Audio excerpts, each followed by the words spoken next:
Welcome to The Jump. I'm just so happy today, gentlemen. Look who is next to me. I am Rachel Nichols, alongside 8-time All-Star Vince Carter, 7-time champion Robert Horry, and yes, 7-time All-Star LaMarcus Aldridge will join us later in the show, so lots of basketball knowledge going on today. First, though, there are a lot of common life advice expressions out there. You know, don't cry over spilt milk, or no pain, no gain, or be careful what you wish for. That last one is particularly old. It first appeared in Aesop's Fables more than 2,000 years ago. And it's the moral to a story about an old man who's so exhausted doing his work, he wishes for death to just come and take him.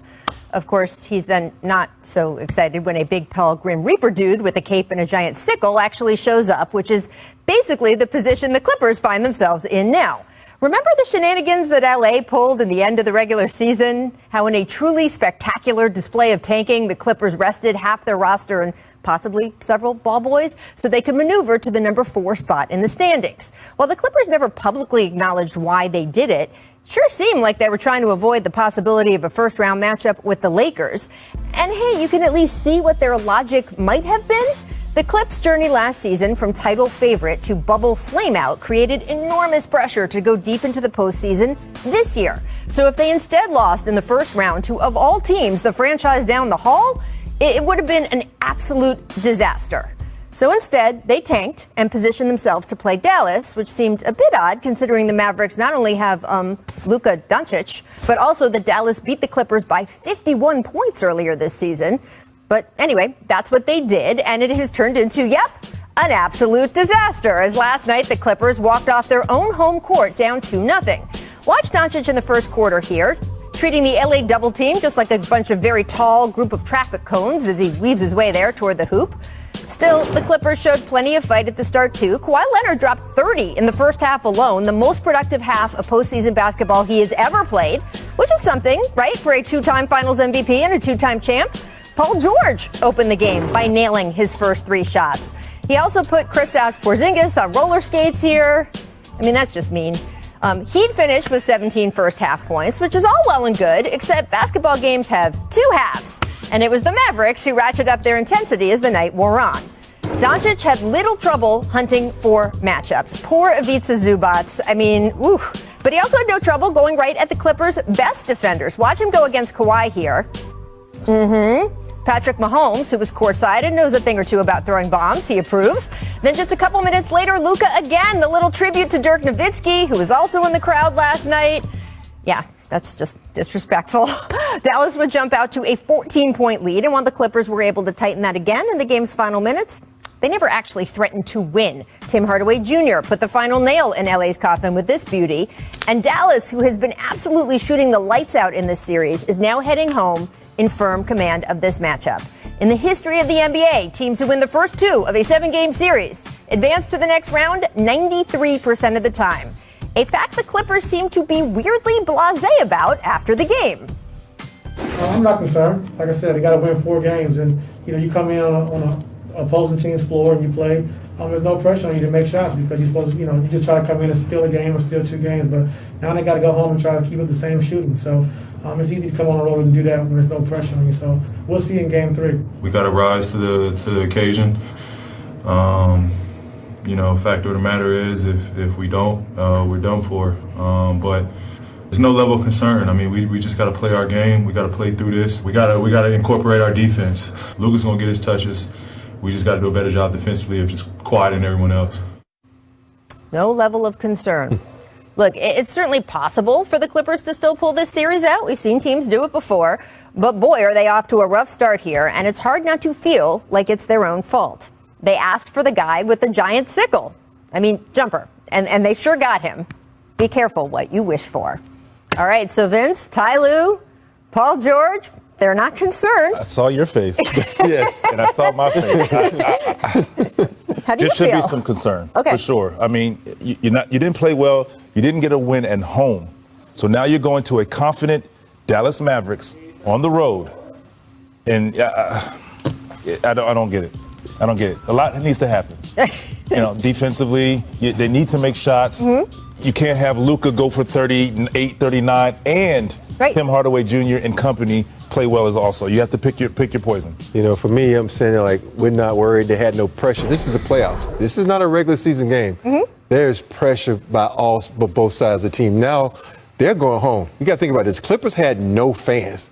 You going to Texas. They're going to be fans. Yeah. They're going to be rowdy. This is Dallas. This is Mark Cuban's club who knows how to get this team rowdy and up for it. So they up for the challenge. They remember last season. They remember what happened in the bubble when Porzingis went out. They want revenge. Revenge, and now they done took 2 games from you. The Clippers should be concerned. They need to come with a little sense of urgency and find a way to get the ball out of Luka's hands. Now, I will say, I threw up the stats there, 93% of teams that have been up 2-0 go on to advance to the next round. Unless apparently you have Robert Horry on your team, because we looked it up. I remember, I was like, oh, hasn't Robert come back from that before? Take a look at the numbers. Robert, you, on the other hand, 30% of the time have come back from 0-2. So the teams where you were able to do that, what worked? What can the Clippers take heart in? You know, the biggest one was when Mother's Day, we were down 2-0 to the Phoenix Suns. And for us, we just said, yo, man, it's just basketball. Relax. Play the game like it's supposed to be. Play hard and don't worry about anything. We're down. We're not supposed to win this series. And next thing you know, we get hot and we win a couple of series. You know, even with the Utah Jazz series, it's a lot of those series where it also helps when you have a guy like Hakeem Olajuwon on your team. Yeah. You can get on his back and say, take us to the promised land. But overall, we just came together and said, man, let's just go out here and play hard and whatever happens, happens. You can't worry about the other team. You got to worry about yourself and your defensive schemes and what you need to do on that end. Can I ask you a question, though? So some of the teams that you were down 0-2, were you on the road first 0-2 and going back home, or were you 0-2 at home and then going on the road? Mother's Day Massacre, we were down 0-2. We lost 2 games at home to Phoenix Suns. Going on to the road. Okay. Yeah, and so that's how we became Clutch City in Houston, because we were on the road and won 2 games. See, there you go. It's possible. Yes, it is possible. It is possible, and you say, oh, if you have Hakeem Olajuwon on your team, obviously the Clippers don't. But also, this is kind of why they spent so many million draft picks and all of that time recruiting Kawhi Leonard and trading for Paul George. It was to get a guy on their team, or maybe even 2 of them, that they could say, everybody get on my back and let's go. So far in this series, that has been Luka Doncic. And I have to give this Mavericks team so much credit, because it's not just the Luka show, as you guys point out, right? The other guys on this team are all contributing. Kristaps Porzingis is healthy. He is able to be himself out on that court. And this is a team that was hit so hard by COVID early in the season.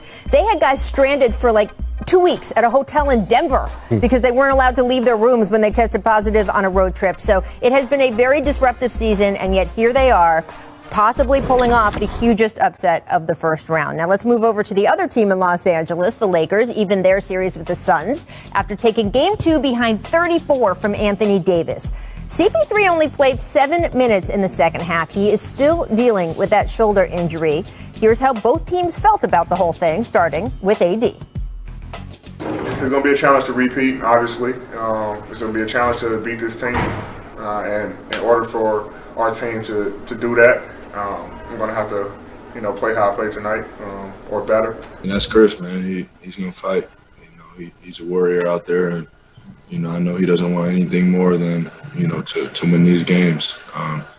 So I know he's going to do everything in his power to be out there. Obviously, still bothering him. We have a short couple days, that he can get some recovery and treatment in to, hopefully get it right for next game. So a lot of different perspectives there. Robert, for you, what's the bigger story from Game 2? That AD went out and did what he said he was going to do, put the team on his back, or Chris Paul having to play just those limited minutes? And just the way Chris looked, you saw him kind of doing this for a while, right? Yes. For me, AD, that's what he does. He has a bad game, then he redeems himself by coming and having a good game. But I think with Chris Paul being out, think about it, this guy was in the hunt for MVP. He took this Suns team. I know you got the other guys on the team that were there last year, but he brought in that veteran leadership and put this team pretty much on his back. And think about this. Cameron Payne is playing out of his mind. And a lot of that has to do with CP3 always in his ear and telling him how to play. With his leadership, with that team, they've risen to a new level. With him being hurt like this, it hurts them. He gets them off to a good start, but he needs to be on that floor. He's that floor general that they have to have on the court. And I think I agree, but I say it's hand in hand. I think both, because I feel like if the Lakers go down 0-2, our conversation today is a little different as well. What's wrong with the LA team? Yeah, exactly. What's wrong with the LA team? So for AD, he needed to have a big start. Yes. And that's what I talked about yesterday is feed him early and often, and then LeBron will piggyback from there, and it opens the floor up for both of those guys, particularly Anthony Davis. On the other hand, Chris Paul played 70 games. He's the head of the snake. Yep. He's the leader. He has the unbelievable basketball IQ, and he can put guys in positions and like he's done for campaign.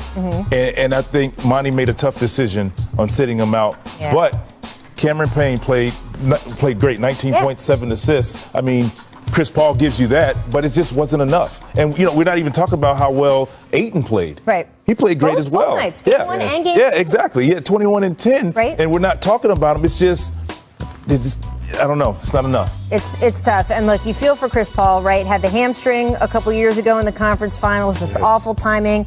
This just a freak injury. I was in the building when it happened on Sunday, and it was just a teammate. It was just a freak injury. And this is a guy who has worked so hard to get into better condition so that he could play. He almost missed no games the last 2 seasons. That whole Chris Paul is having injury problems now and the end of his career, that was done because he had 2 great seasons of being present and accountable and available for his team. And then this freak thing happens. The only solace, I guess, is that a lot of the work he had done with this team, when you talk about giving Cameron Payne confidence, helping DeAndre Ayton, we know CP's record when it comes to improving the centers around him. That work had been done during the season. So he got all of these guys to the point where they can perform as they've had the last couple games. Still, when you guys see it's being listed as a shoulder bruise, and none of us up here are doctors, but in your experience as basketball players, when you see Chris and the way his shot is and what you see him kind of trying to work out on the side, what does it bring to mind for you? What was glaring to me is dribbling the ball and all of a sudden losing it in open court by himself. That's one of the things I was like, okay. It feels like, I mean, he's doing this, nerve damage, trying to get this some blood flow, and that's what I thought was, you know, they said bruise. I was like, maybe it's a nerve situation. Could be a little bit of possibly. many things. You know, it reminds me of a stinger, like guys getting football. Now you got the numbness in your hand or hitting your funny bone. But for me, when you're doing this, that's nerves. And like Finn said, he's dribbling right. Yep. You know, he's right-handed, and all of a sudden the ball goes that way. He's looking like, what's going on? Like, This how is did I the lose point guard. I mean, this is not someone who loses his handle. Yeah, and it's just so weird. His handles are usually so tight and precise, and for him not to be able to fill it, even on his jump shot, if you look at his release, it's kind of like short. It's like he's pulling back instead of the nice flow. It goes from the jump shot to the handles, and, you know, the only thing that can help is his defense, but he got to be able to score, and he got to be able to penetrate and dish. And you can see the frustration in his face of him losing the ball. He's like, I don't lose the ball. That's not what I do. He's like, what's going on? And in clutch situations where they need buckets, he gets the big on the switch, gets to the elbow, pull up. He can't do it as often. And you can see it's frustrating. And the one shot he did make, you see he was motivating himself. It's like, come on, let's go, figure out a way. And he's trying. It's just not working out for him. And as I said, we're not trying to diagnose Chris Paul, but it's so fascinating to hear you guys talk about how it's affecting him in different parts of the game and his game. And hopefully he will be better by the time these guys play game 3. All right, coming up, we got so much more in He is truly a legendary player. He made so many clutch shots. He's got 7 rings to prove it. This is where he belongs. I mean, that's pretty cool, first of all, for him to dedicate some of his time at the Hall of Fame to you. But what was your reaction when you heard that? You know, start from the beginning. I'm watching it, right? And I'm like, well, damn, Rudy T, I mentioned everybody on the team with me. And I was like, okay. And then at the end, when he says that, I was like, wow, he saved his speech. Yes. He saved me for last. And I'm not even gonna lie, I started crying because when someone that you respect so much like Rudy T, Vince and I was just talking about how much he adored him and playing for him in the Olympics. But I had 4 years with him. And I always say he's my favorite coach. And for him to take his time to do that, it brought a tear to my eye, so I was very honored. Well, everybody should listen to Rudy Tomjanovich. He is a Hall of Famer, and he speaks the truth. That's all I'm saying. You deserve it. Thank you. Unbelievable. This guy is off the charts. It's a make or miss league. And in my case, it's a make or switch league. Still my favorite. Still so good. All right, make degree of difficulty, and the man is not lying. Just saying. All right, Luka hit not 1, but 2 ridiculous shots in the closing minutes of the third. All right, so Rob, if you were in the league today, how would you defend Luka? You know, I'm asking for a double team. You have to double team, get the ball out of his hands because I know, but he's just Luka. Yeah, Luka plays at his own pace. And Yes. I played in the playoffs against Jeff Van Gundy's Knicks. Okay. And he double teamed me at half court coming up, and he made me get rid of the ball. Miss footing. PG over the Lakers Suns game. LA out and running. LeBron climbing the ladder. Go get it. Hacks it with one hand. So Vince, you have some experience with doing stuff like this in year 18. How does it change as you age as a dunker? How does it change? It's mentality. It's just mentality. Like for him, you can't tell him that he's not able to do that at 38. I mean, it's just in him until you believe that you can't do it. That's all I got. You got certain guys that are just incredible athletes. Vince, you were one, and LeBron's another. He could probably be at 50 dunking, like Spud Webb was. He was dunking at 50, so LeBron gonna be dunking at a long time. Robert, Vince Carter dunked on that hoop the other day at age 44. I saw that. I don't know about 50. In a suit. But he's getting there. He's getting there. I don't want to prematurely age you, but Miss Posterity, Anthony Davis taking the flat-footed jumper, then catches Jay Crowder in a sensitive area. It was ruled a flagrant. AD said he apologized. He said that Jay knew it was not on purpose. Good call, though, for the flagrant, Rob? It set a precedent when Draymond Green did it, and so it's kind of like, oh, we got to do the AD thing. But I think when guys are shooting out, every guy kicks out now because that's just what they do. And he just happened to be in the wrong spot at the wrong time. So I hope there's no punishment for him. With the fadeaway shot, sometimes in that position, the kick is what gets you there sometimes. Yeah. So it's unfortunate, but they have to call it. Well, you're trying to draw that call, too, now that they're calling not being in the landing space, right? So they're trying to get that. Right. We thought it might be fine, though, to run it back to the Jump's most memorable below-the-belt hits, 2016. You mentioned it, Robert. LeBron firing that pass right to the groin of D'Angelo Russell. So I guess this was not the Draymond one, but yes, same year. Man, this is weird, though. It's like LeBron, his passes come quick, fast, and with some heat. And that hit you right in the bread basket. That one's going to sting for a long time. 2013, Boogie sets a screen. Dennis Schroeder takes some exception. Here we go. Oh, no, that's a flagrant. Yeah. That's a flagrant. That's a flagrant. 2015, Rodney Hood with the and one. Steven Adams just in the wrong place at the wrong time on that one. That's just. So look out below in two different ways. Yep. Oh. No, you don't. Yeah. But he was very funny about it afterward. 2013, Carlos Boozer to the ref. Oh, man, I remember this. Right? He's like, wait, I did not mean to do that. And one more.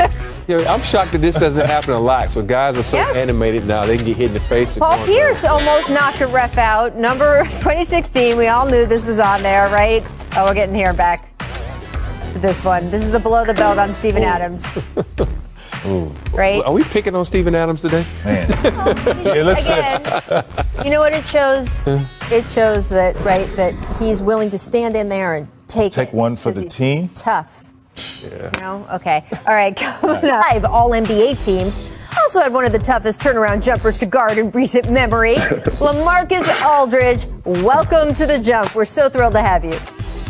Thanks for having me. So fun. And look, it was a shock to all of us when you had to retire due to health complications. So first and foremost, just how are you feeling? How has it been since you had to step away from the court? I'm doing good. I'm just going through testing every day, just to make sure that, everything's okay. But I'm actually doing good right now. How difficult was it to make that decision? Because I think every athlete knows that, hey, something could happen to me that I don't expect. But you expect it to be an injury, right? And here, all of a sudden, you get this piece of medical information, and it's in front of you that you might have to retire mid-season. It's still hard, but it's tough. I think at some point, in your career, you got to pick your health and your family first. So, I think that it was my time. It was definitely tough because I feel like that team needed what I brought to the table. They were excited to have me there on that team, and I was having fun. So, it was extra tough. My question is, obviously, leaving the team, have you been following them or any of your other former teams? Have you been following them in the playoffs? Yeah, I've been following Brooklyn for sure. I've been texting with the coaches and stuff, trying to say what I see, trying to trying to put on my coaching hat now. But, all those guys were great guys. They were all, happy to have me. I felt, very embraced, in my short time there. So I'm definitely following those guys. You talk about short times, but how about a long time? You spent a long time with the Portland Trail Blazers. How honored would you be when they put that 1-2 up in the Raptors, up there with, the Jerome Kerseys, the Clyde Drexlers? How happy would you be? Man, I mean, first of all, I think, anyone getting their jersey retired is a huge honor. But, it would be great for me. That's where, it all started for me. That's where I made my name and, I became an all-star and, I actually became that go-to guy there. So it would be awesome for me, if it does happen because, that place is, definitely, one of my, favorite memories for sure. I love that Dame Lillard came out the day after you stepped away and said, let me make this clear. This man's jersey needs to go up right away. That was just really fun to see. All right. You've watched The Jump. One of our favorite games, LaMarcus. We want to play What Were You Thinking? We're going to show you some career highlights, and you tell us what was going through your head. First up, what were you thinking when you caught the alley-oop on Michael Beasley back in 2010? That was the year I really started to dunk more. So, it had been a lot of talk about, what would you do if you, dunked on someone? And I kind of was like, I don't know. I dunked on him, and then I kind of did like my little arm, and I was confused. I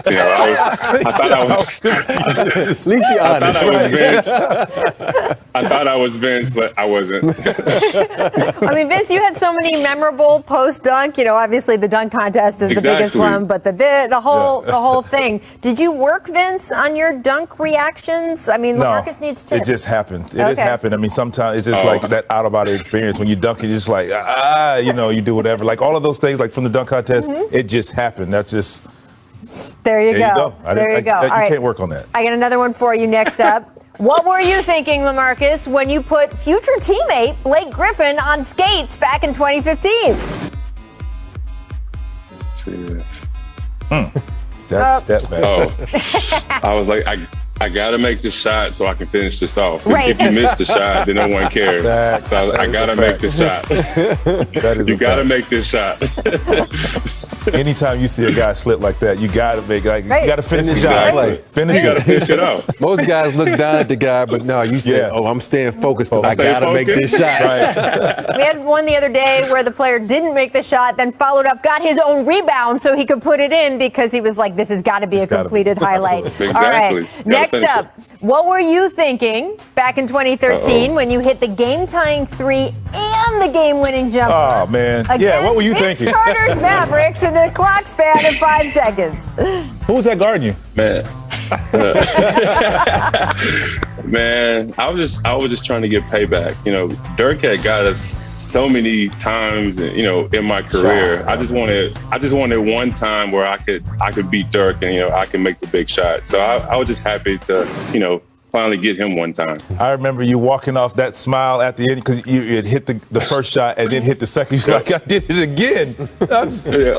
Oh man. But the funny part about that is that 3-shot wasn't for me. It was for Nick, but he didn't want the shot. I was open and then I just shot it. So I think that was my first 3 I made that year too. Oh, that makes it worse. Man's got a little Robert Horry in him, apparently. All right, last up. What were you thinking, friend, when you and our other friend, Kendrick Perkins, went nose to nose after this rebound attempt back in 2012? Take a look here. There we go. Perk and I had some battles, man. He wouldn't back down, I wouldn't back down, but I have like this switch, and it kind of flipped. And it flipped for me, and then at that point, I think he actually said something too that made me lose it. But I was just thinking, you know what, I'm tired of this. But Perk and I were, both, competitive guys that went back and forth all the time. Well, it's funny that you say that because we really wanted to get the full span of this highlight. Perk, what were you thinking during that moment? Hey, look, right, LA is downplaying the situation, okay? You have to realize LA is a Texas boy. I'm a Texas boy. He's from Dallas. I'm from Beaumont, okay? I came out before him. So you got to realize that LA was one of the best. That was one of the best low post scorers in the game at that time. And I consider myself a lockdown defender. Kevin Durant used to always come to me and was like, LaMarcus Aldridge had a better high school career. He put a battery in your back. That would be the inside. That would be the inside beef that we used to go at it. But I used to always say I got him straight up. And there was times where LA would give me 40. And there was times I would hold him to his 2 for 13 shooting nights, you know what I mean? But it was all in the battle. But you don't see that in the league more today. You don't see guys going nose to nose. All I see is a whole lot of jersey swapping. Yikes. No comment, man. No comment.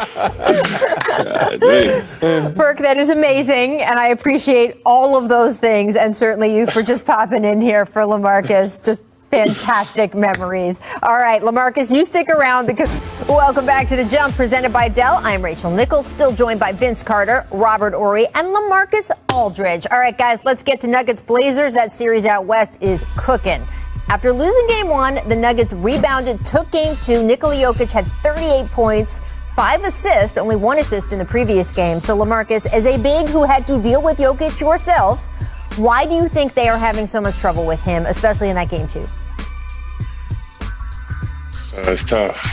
He's such a good playmaker that you want to try to force him to score. But if he's, scoring like he's doing now, it's kind of tough to, just let him go for 40. So he's very versatile. So I think that's why, he's, possibly MVP, because he's, he does it all: pass, score, and rebound. It is amazing. Vince, if you were in that Portland locker room, what would you tell teammates to do to slow Jokic down? Well, you want to stick to what was working, and they made him score and score often, and he had 1 assist. In game one. Yeah, in game one. In game two, he had 5 assists. Yeah, 5 assists, and he had 16 triple-doubles on the year. And when he's distributing the ball, even if it's the hockey assist, he's getting everybody involved and giving everyone the opportunity, which opens the game up for him to score, rebound, and assist. So, they had 5 guys in double figures because of the ball movement from Jokic, and he creates a lot of disruption to defenses because he moves the ball and distributes. So you want to just stay home on guys and let him play one-on-one, tire him out, and put him in pick and roll on the other end, and that may help. When Jokic always likes to bring the ball up, send a little and make him give it up or make